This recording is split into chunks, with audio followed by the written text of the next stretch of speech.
Mwanonse mauno nyengo ya mvula ikuyembekezeka lero madambira mdziko muno mwasukuzizira ndiponso khanyengo ya mphepo madambiri uku mphepo ya mphamvu yamwera yamba kuomba wanja zathu yonje wasodzi ndonso kugwisa ntchito njazi awangiziro kha osamalitsa izikhe yomwe chifukwa mdziko muno mwamba nofika mphepo zimene zozizira mwayika mnyanja cha India kufika madambiri auno kwathu ku Malawi kuli msengo ya mitambo ya mphepo komanso zozizira ndi ya mvula m'madera ambiri.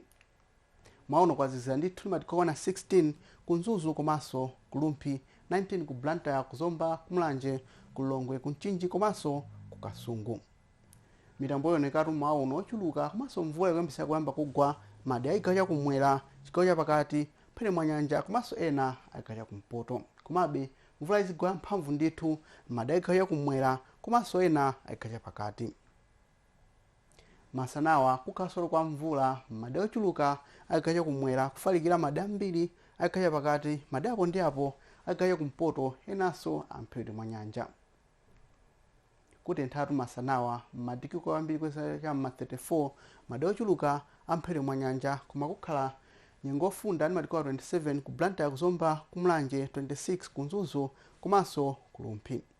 Lembengo ya mphepo kupitirira madzulo ano ndi mvula madera igawo chakumwera kufalikira madera ochuluka agawo chapakati phete mwa nyanja imene bwino lino ifike madera igawo chakumpoto.